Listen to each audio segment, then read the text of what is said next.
Not every great film director is born surrounded by cameras, studios, and film schools. Some, like Quentin Tarantino, grow up with nothing more than a television always on in the background.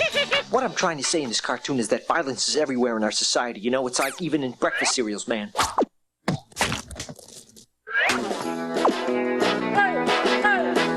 Quentin Jerome Tarantino was born on the 27th of March, 1963 in Knoxville, Tennessee. His father, Tony Tarantino, was a law student with ambitions of becoming an actor, but soon left the family. His mother, Bonnie, was only 16 years old when she gave birth to him and worked as a nurse. She chose his name after a character from the television series Gunsmoke. When they moved to Los Angeles, Quentin's life changed. His mother met Curtis Estupel, a musician who frequently took Quentin to the movies, opening the door to worlds he would later reimagine in his scripts. Together, they attended double features, even sneaking into restricted films such as Deliverance or Smokey and the Bandit. That obsession soon found a creative outlet. At just 14, Quentin wrote his first script, Captain Peach Fuzz, about a pizza thief, directly inspired by the movies he consumed. At the same time, he spent entire afternoons glued to cartoons on television while his mother worked late shifts at the hospital. But his rebellious side showed early. At 15, he stole a copy of The Switch by Elmore Leonard, an author he would later adapt into Jackie Brown. The punishment was harsh, an entire summer locked at home, allowed out only to attend rehearsals at the local community theater where he was just beginning to act. School was never a place where Quentin thrived. He was hyperactive, distracted, and undisciplined. Eventually, he dropped out, much to his mother's frustration. Still, she agreed to support him on one condition: he had to get a job. Quentin agreed and soon found himself juggling a series of odd jobs. One of the most unusual was working as an usher at a porn theater called Pussycat, lying about his age to get the night shift. But the real turning point came in 1985 when he landed a job at a video store called Video Archives. That store became his personal university. There he discovered that his encyclopedic memory of cinema was far from ordinary. He remembered not just actors and directors, but also cinematographers, producers, and composers. His film recommendations were so personalized that customers lined up just to talk to him. At the same time, he was fabricating fake resumes in an attempt to land acting jobs. This led to a small appearance on the television show The Golden Girls, where he played an Elvis Presley impersonator. At Video Archives, Quentin met Craig Heyman, another employee with creative ambitions.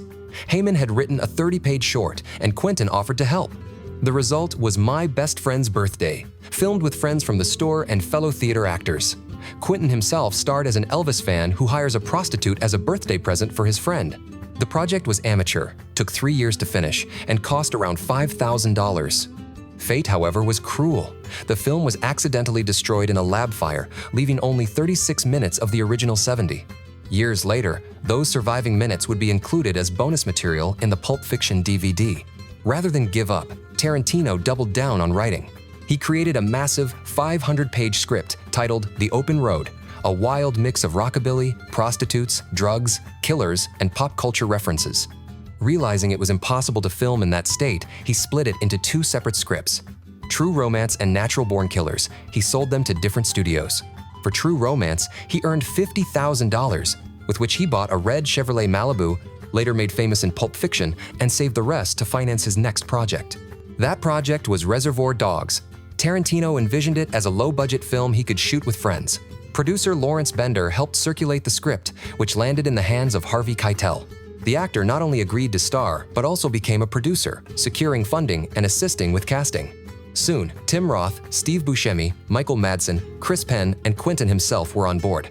With a budget of $1.5 million, they shot the story of a jewelry heist gone wrong. Its 1,992 Sundance premiere was a shock. The explicit violence made figures like Wes Craven and Rick Baker walk out mid-screening. Years later, both told Tarantino he should consider it a compliment. He had managed to disturb even the masters of the genre. Though it only grossed $2.8 million in the US, the film doubled that in England and became a cult classic.